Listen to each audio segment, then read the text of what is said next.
Good morning दोस्तों, welcome back to B channel Gyan Jyoti Ashish tutorial. तो दोस्तों, जैसे कि कल से मैंने Indian navy MR SSR double A के लिए बेस्ट तरीके से स्टडी को स्टार्ट कर दिया। ठीक है, देखिए बहुत सारे कैंडिडेट लोग इसके लिए वेट कर रहे थे और हमने जो कल का क्लास दिया था आपको, बहुत ही अच्छा आपका रिस्पॉन्स आया है और मुझे भी लगता है कि इस तरीके से ही काम करना पड़ेगा, तभी आप लोग एक्टिव रहेंगे। ठीक है, तो देखिए आज हम करेंगे फिजिक्स का पार्ट नंबर 2। हमने कल पार्ट कंप्लीट कर लिए थे लगभग 4 या 5 बजे के आसपास, ठीक है, शाम को। तो उसे जो लोग भी नहीं देखें तो उसे जाके देखिए, क्योंकि वहाँ पे भी इम्पोर्टेंट सवाल आपको मिलेंगे। तो वीडियो शुरू करने से पहले आपको बोलना चाहूँगा कि अगर आप चैनल पर नए हैं तो चैनल को सब्सक्राइब कर लीजिएगा, क्योंकि इंडियन नेवी से जितने भी अपडेट आएंगे तो आपको सबसे पहले मिल जाएगा। ठीक है, तो चलिए शुरू करते हैं। तो देखिए हमने कल के पार्ट में 25 तक सवाल को क्लियर किया था और आज करेंगे 26। ठीक है, ध्वनि और आयाम द्वारा अभिलक्षणित होती है। तो आपके सामने 4 ऑप्शन हैं: वेग, आवृत्ति, माध्यम, पिच। करेक्ट आंसर हो जाएगा ऑप्शन नंबर बी, यानी कि हो जाएगा फ्रीक्वेंसी। ठीक है, याद रखिएगा, आवृत्ति हो जाएगा करेक्ट आंसर। देखिए इंडियन नेवी एमआर का एग्जाम हो या फिर एसएसआर का एग्जाम हो या फिर वाई ग्रुप हो या फिर एक्स ग्रुप हो, इसमें सवाल का जो लेवल रहता है यही रहता है। ठीक है, चलिए उसके बाद देखते हैं 27 नंबर सवाल। सूर्य ग्रहण के समय सूर्य कौन सा भाग दिखाई देता है? तो कोरोना, ठीक है, किरीट, अग्रभाग या फिर पश्चभाग। करेक्ट आंसर हो जाएगा ऑप्शन बी, यानी कि हो जाएगा किरीट। ठीक है, याद रखिएगा, सूर्य ग्रहण के समय सूर्य का कौन सा भाग दिखाई देता है? तो किरीट दिखाई देता है, याद रखिएगा। चलिए अगला सवाल है 28 में, अल्टीमीटर से क्या नापती है? देखिए नापने वाला जो सवाल है यहाँ से 1 नंबर का आता है, इसको नोट कर लीजिएगा अपने माइंड में। जितने भी मापा जाता है, भूकंप का तीव्रता या फिर बहुत सारा चीज़ होता है ऐसा कि जो कि नापा जाता है। ठीक है, तो ऐसे सवाल को आप लोग रट लीजिएगा। तो करेक्ट आंसर हो जाएगा इसका 28 का ऑप्शन नंबर बी हो जाएगा, यानी कि भूतल से ऊंचाई। ठीक है, करेक्ट आंसर हो जाएगा भूतल से ऊंचाई हो जाएगा करेक्ट आंसर। चलिए अगला सवाल है, फ्लेग की बीमारी निम्नलिखित में से किस कारण से होती है? बैक्टीरिया, विषाणु, फंगी, कवक। करेक्ट आंसर ऑप्शन ए, यानी कि हो जाएगा बैक्टीरिया। ठीक है, याद कर लीजिएगा, बैक्टीरिया हो जाएगा करेक्ट आंसर। फ्लेग की बीमारी निम्नलिखित में से किस कारण से होती है? तो बैक्टीरिया के कारण होती है। ठीक है, देखिए बहुत सारे कैंडिडेट ऐसे हैं जो कि हिंदी में भी समझने वाले हैं और बहुत सारे ऐसे कैंडिडेट हैं जो कि इंग्लिश में भी समझने वाले हैं। तो इंग्लिश वाले के लिए यहाँ पे है और हिंदी वाले के लिए ऊपर में है। और देखिए राइट आंसर हो जाएगा बैक्टीरिया, तो यहाँ पे लिखा गया इंग्लिश में बैक्टीरिया। ठीक है, चलिए समझ लीजिएगा। अगर हम सवाल को रिपीट करते हैं तो टाइम ज़्यादा होगा, लंबा वीडियो होगा, आप देख नहीं पाएंगे, आपका नेट ज़्यादा लगेगा। जितना हो सके शॉर्ट में पढ़ेंगे, लेकिन बच्चे जो इंग्लिश मीडियम के होंगे वो तो समझ लेंगे। ठीक है, चलिए रेडियो सक्रिय पदार्थ द्वारा उत्सर्जन अलबी किरणें में होती है। ठीक है, देखिए ये भी सवाल बहुत ज़्यादा इंपॉर्टेंट होता है और इसका करेक्ट आंसर हो जाएगा ऑप्शन सी, यानी कि हो जाएगा न्यूक्लियर द्वारा उत्सर्जित आवेशित कण। ठीक है, ऑप्शन सी हो जाएगा करेक्ट आंसर। अगला सवाल है, आपके स्क्रीन पे दर्पण के सामने खड़े एक व्यक्ति को अपना बिंब स्वयं से बड़ा मालूम होता है, इसमें मालूम होता है कि दर्पण है। तो करेक्ट आंसर क्या हो जाएगा? देखिए आपके सामने 4 ऑप्शन है, तो करेक्ट आंसर इसमें होता है ऑप्शन डी, समतो उत्तल। ठीक है, समतो उत्तल हो जाएगा करेक्ट आंसर, ध्यान रखिएगा और ऐसे सवाल एग्जाम्स में जरूर आएंगे। चलिए देखिए, समतल दर्पण, उत्तल दर्पण पढ़ लीजिएगा, कॉनकेव कॉन्वेक्स पढ़ लीजिएगा, आपके एग्जाम्स में आएंगे। चलिए अगला है आपके स्क्रीन पे, हाइपरमेट्रोपिया का अर्थ है हाइपर। ठीक है, हाइपरमेट्रोपिया का क्या अर्थ है? तो आपके सामने 4 ऑप्शन है: निकट दृष्टि दोष, जरा दृष्टि, जरा दूर दृष्टि, दूर दृष्टि दोष, प्रेस बायोपिया। करेक्ट आंसर हो जाएगा ऑप्शन सी, यानी कि हो जाएगा दूर दृष्टि। देखिए दूर दृष्टि वाला ये सवाल आया था कि दूर दृष्टि एक था 2.5 ऐसे कुछ करके एक सवाल पिछली बार आया था।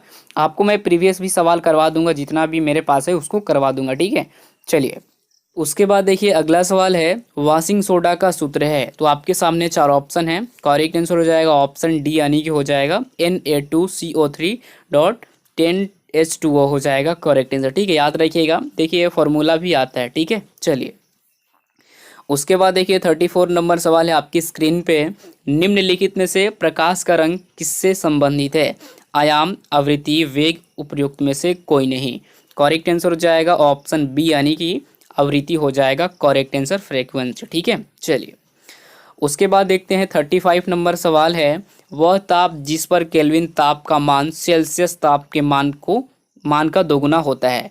तो करेक्ट आंसर क्या हो जाएगा इसका, ऑप्शन नंबर ए हो जाएगा 273 डिग्री सेल्सियस। ठीक है, याद रखिएगा, वह ताप जिस पर केल्विन ताप का मान सेल्सियस ताप के मान का दोगुना होता है तो वो होता है 273 डिग्री सेल्सियस। ठीक है, चलिए उसके बाद देखिए अम्लीय लौड़ों का पीएच मान सदैव होता है 7 से कम, 7 से ज़्यादा, 7 के बराबर, 7 या 8 के मध्य। करेक्ट आंसर हो जाएगा लेस देन 7, 7 से कम। ठीक है, ऑप्शन ए हो जाएगा करेक्ट आंसर, नोट कर लीजिएगा अपने माइंड में, बहुत ज़्यादा इंपॉर्टेंट सवाल है। अगला सवाल है, मार्स गैस का रासायनिक सूत्र है। तो मार्स गैस का रासायनिक सूत्र क्या होता है, CH4, C2H6, C2H4 या फिर C2H2। तो करेक्ट आंसर हो जाएगा ऑप्शन ए यानी कि CH4 होता है। ठीक है, मार्स गैस का रासायनिक सूत्र जो होता है CH4 होता है। रासायनिक सूत्र आपके एग्जाम्स में आते हैं, 1 नंबर का आता है। ठीक है, जितने भी रासायनिक सूत्र है, विटामिन से है, रोग से है, मतलब कौन सा मतलब कौन सा बीमारी कैसे होता है ये चीज़। ठीक है, चलिए अगला सवाल है, 1 एंगस्ट्रॉम बराबर होता है। तो करेक्ट आंसर हो जाएगा क्या, करेक्ट आंसर ऑप्शन हो जाएगा इसका बी यानी कि 10 के पावर -4 माइक्रोन्स। ठीक है, याद रखिएगा 10 के पावर -4 हो जाएगा, ऑप्शन बी हो जाएगा करेक्ट आंसर। ठीक है, याद रखिएगा। अगला सवाल है, गर्म में दूध ठंडा होता है, hot milk is called. Correct answer हो जाएगा क्या, ऑप्शन डी यानी कि चालन एवं संवहन द्वारा। ठीक है, नोट कर लीजिएगा, गर्म दूध ठंडा होता है, क्यों होता है, तो चालन एवं संवहन द्वारा। ठीक है, चलिए उसके बाद 40 नंबर सवाल है, प्रजनन का वह लक्षण जो स्पाइरोगायरा और ईस्ट में समान है। तो करेक्ट आंसर हो जाएगा, आपके सामने देखिए 4 ऑप्शन भी है, तो ऑप्शन ए हो जाएगा करेक्ट आंसर, इनमें अलैंगिक प्रजनन होता है। ठीक है, इनमें अलैंगिक प्रजनन होता है, सेक्सुअल रिप्रोडक्शन। चलिए अगला सवाल है, गतिशील वाहन के अचानक रुकते ही यात्री सामने की ओर क्यों गिर पड़ता है। आप देखे होंगे गतिशील वाहन के अचानक रुक जब गाड़ी रुकती है तो यात्री सामने की ओर लगता है कि गिर पड़ता है, होता है ना, ऐसे आपके साथ भी हुआ होगा। तो क्यों होता है, तो करेक्ट आंसर हो जाएगा ऑप्शन ए यानी कि शरीर का निचला भाग रुक जाता है लेकिन ऊपरी भाग जड़त्व के कारण गतिशील अवस्था में रहता है। ठीक है, इसके कारण होता है। चलिए अगला सवाल है, आग को बुझाने के लिए प्रयुक्त गैस है neon, nitrogen, carbon monoxide, carbon dioxide. Correct answer option D यानी कि कार्बन डाइऑक्साइड हो जाएगा करेक्ट आंसर। आग को बुझाने के लिए प्रयुक्त जो गैस होता है वो होता है कार्बन डाइऑक्साइड। ठीक है, चलिए अगला सवाल है, निम्नलिखित में से कौन से कण में 20 न्यूट्रॉन और 18 प्रोटॉन होते हैं। तो करेक्ट आंसर क्या हो जाएगा इसका, करेक्ट आंसर हो जाएगा ऑप्शन नंबर डी यानी कि आप देख सकते हैं। ठीक है, आपके सामने है, और देखिए आर्गन के बारे में या फिर बहुत सारे ऐसे तत्व है, थोड़ा सा डिटेल्स में जानना पड़ेगा। देखिए अगर आप एग्ज़ाम को क्वालिफाई करना चाहते हैं, सिलेक्शन लेना चाहते, थोड़ा सा किसी भी चीज़ का उसके बारे में जानना अधिक ज़रूरी है। ठीक है, थोड़ा बहुत नहीं, अधिक जानना ज़रूरी है। ठीक है, चलिए ऑप्शन डी हो जाएगा करेक्ट आंसर। खैर ये जो सवाल है लेवल अच्छा है, लेकिन खास करके इसमें सवाल एक या फिर बहुत कम आते हैं एग्ज़ाम्स में। चलिए देखिए सबसे इम्पोर्टेंट सवाल आपकी स्क्रीन पे 44, एक 55 वाट के लैंप को 220 वोल्ट के मुख्य तार से संयोजित किया जाता है, लैंप में धारा होगी। देखिए बहुत ज़्यादा इंपॉर्टेंट है, 0.25 ampere, 0.5 ampere, 0.2 ampere, 0.3 ampere. Correct answer देखते हैं कौन से लोग बताते हैं इसका और किस में कितना दम है, यही भी मालूम चल जाएगा। 5 सेकंड का टाइम है आपके पास, जल्दी बताओ। एक 55 वाट की लैंप को 220 वोल्ट के मुख्य तार से संयोजित किया जाता है, लैंप में धारा होगी। तो देखिए इसका करेक्ट आंसर हो जाएगा ऑप्शन नंबर ए यानी कि 0.25 एम्पियर। और देखिए ये तो नंबरिकल है, तो इसका अलग से पार्ट आएगा। ठीक है, देखिए आज इसमें हम सॉल्यूशन नहीं बताएंगे, आपका अलग से पार्ट आएगा, कैसे आया 0.25 वो चीज़ क्लियर होगा। ठीक है, नेक्स्ट पार्ट में।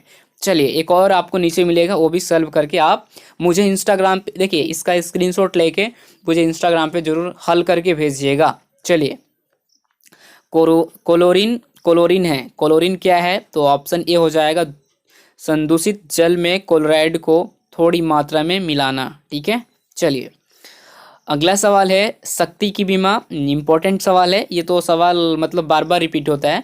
ऑप्शन ए ML2T-3 हो जाएगा करेक्ट आंसर, शक्ति की बीमा। डायमेंशन से आपके एग्जाम्स में आएंगे सवाल 1 नंबर का। 47 नंबर सवाल है पृथ्वी की त्रिज्या 6400 किलोमीटर तथा पृथ्वी पर गुरुत्वीय त्वरण 10 मीटर प्रति सेकंड स्क्वायर है। यदि h ऊंचाई पर गुरुत्वीय त्वरण 2.5 मीटर प्रति सेकंड स्क्वायर हो तो h का मान होगा। हाइट निकालना है आपको यहाँ पे। देखिए बहुत ही ज़्यादा ये सवाल इंपॉर्टेंट है, तो आप इसको नोट कर लीजिए। इसका हल हम आपको नेक्स्ट वीडियो में बता देंगे, ठीक है। करेक्ट आंसर हो जाएगा ऑप्शन बी, यानी कि 6400 किलोमीटर हो जाएगा राइट आंसर। चलिए हो गया। अब अगला सवाल देखते हैं। आपकी स्क्रीन पे विद्युत घाटी किस सिद्धांत पर कार्य करती है? तो विद्युत चुम्बकीय सिद्धांत पर, विद्युत ऊर्जा के सिद्धांत पर, विद्युत चुम्बकीय प्रेरणा पर। करेक्ट आंसर हो जाएगा ऑप्शन नंबर हो जाएगा इसका ए, यानी कि विद्युतीय चुम्बकीय सिद्धांत पर काम करती है, ठीक है, याद रखिएगा। और ये सवाल बहुत ज़्यादा इम्पोर्टेंट है आज के लिए। चलिए, पानी है, पानी क्या है? यौगिक है, ये तो आपको मैं बता दें, पानी एक प्रकार का कंपाउंड है। चलिए अगला है तापमान की एसआई मात्रक, एसआई इकाई। देखिए ये जो सवाल है एग्जाम्स में यहाँ से 2 नंबर का आएगा। एग्जाम्स में कितने नंबर का? 2 नंबर का आएगा। तो केल्विन, सेंटीग्रेड, फ़ारेनहाइट, रियूमर। तो करेक्ट आंसर हो जाएगा ऑप्शन ए, यानी कि हो जाएगा केल्विन, ठीक है। तो नोट कर लीजिएगा, आज और कल के मिला के 50 सवाल आपको मैंने करवा दिया। फिजिक्स से रिलेटेड इंपॉर्टेंट है सारे के सारे, नोट कर लीजिए, अपने माइंड में याद कर लीजिए। आने वाले एग्जाम्स के लिए बेस्ट आपको, मतलब बेस्ट तरीके से जब पढ़ाया जा रहा है तो आपको बेस्ट मार्क्स भी आएंगे एग्जाम्स में, ठीक है। नोट कर लीजिएगा अपने माइंड में। बस अभी के लिए इतना ही बताना चाहूँगा। और इंस्टाग्राम, टेलीग्राम पे जाके फॉलो कीजिए, आपको PDF वहीं पे मिल जाएगा, ठीक है। और देखिए जैसे आप PDF को डाउनलोड कर लीजिएगा, आपके पास रहेगा, तो देखिए सब जितने भी है हर एक मतलब चीज़ में लिंक इंसर्ट किया गया है, हर एक। अब देखिए यहाँ पे भी आएंगे आप, जहाँ पे भी आप क्लिक कीजिएगा आपको वहाँ पे लिंक इंसर्ट किया गया है, ठीक है। तो आप जाइए आराम से पढ़िए, यहाँ से रीडायरेक्ट आप पहुँच सकते हैं। और आपको एक चीज़ और मैं दिखा देता हूँ यहाँ पे। अब देखिए इंडियन नेवी एम, इस पर क्लिक करेंगे तो आप जाएंगे कहाँ पे, पता है कहाँ पे? इस पर आप चलिएगा चैनल पे, टेलीग्राम पे, और इस पर आप क्लिक करेंगे तो आप चले जाएंगे हमारे इंस्टाग्राम पे, ठीक है। तो यहाँ से जाके फॉलो कर सकते हैं PDF प्राप्त करके। मिलते हैं एक और वीडियो में, तब तक के लिए अपना ख्याल रखिएगा। थोड़ा सा आज क्लास लेट हो गया, इसके लिए दिल से सॉरी। और जाके फॉलो कीजिए इंस्टाग्राम, टेलीग्राम पे। बस यही बोलना चाहूँगा लास्ट में, थैंक यू सो मच। जय हिंद, जय भारत।